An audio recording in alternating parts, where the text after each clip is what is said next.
Mgogoro mpya wa kisiasa umeibuka Latvia baada ya Waziri Mkuu Ieva Kačina kutangaza kujiuzulu rasmi kufuatia sintofahamu kubwa iliyosababisha na ndege zisizo na rubani yani drones za Ukraine kuingia kimakosa katika anga ya Latvia wakati wa mashambulizi dhidi ya Urusi. Kujiuzulu kwa Kačina kumekuja baada ya muungano wake wa serikali kuvunjika ghafla wiki hii. Mgogoro huu ulianza baada ya drones tatu zilizoaminika kutoka Ukraine kuingia katika anga ya Latvia tarehe 7 Mei mwaka huu.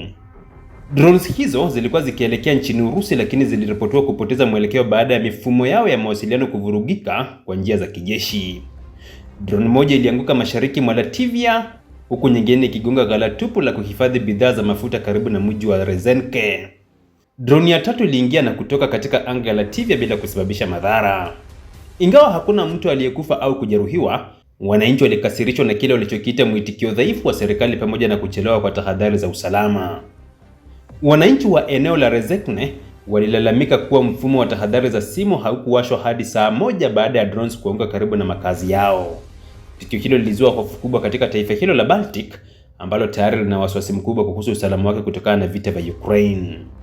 Baada ya tukio hilo, Waziri Mkuu Kačina alimfukuza kazi Waziri wa Ulinzi Andris Prudis, akisema kulikuwa na mapungufu makubwa katika namna serikali ilivyoshughulikia tukio hilo pamoja na matatizo ya jumla ndani ya sekta ya ulinzi ya Latvia.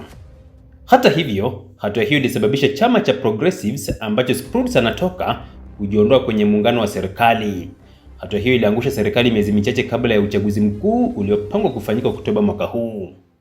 Akizungumza baada ya kutangaza kujiuzulu kwake, Kačina alisema kuna watu wamechagua kuunda mgogoro wa kisiasa wakati nchi inahitaji uongozi thabiti.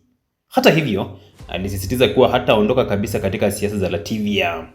Rais wa Latvia, Edgars Rinkēvičs, amesema ataanza haraka mazungumzo ya kuunda serikali mpya ili kuzuia taifa hilo kuingia katika ombwe la kisiasa wakati wa hali tete ya usalama barani Ulaya. Latvia pamoja na mataifa jirani ya Estonia na Lithuania zimekuwa zikiongeza matumizi ya kijeshi tangu Urusi kuivamia Ukraine mwaka 2022.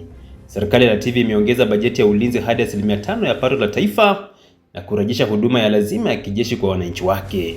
Tukio hilo la drones limeongeza hofu kuwa vita vya Ukraine vinaweza kuendelea kuathiri moja kwa moja mataifa ya NATO yaliyopo karibu na Urusi. Ingawa Latvia na Ukraine zilikubali kuwa drones hizo huenda zilikuwa za Ukraine, tukio hilo limeonyesha hatari kubwa ya makosa ya kijeshi wakati wa matumizi makubwa ya drones katika vita vya kisasa.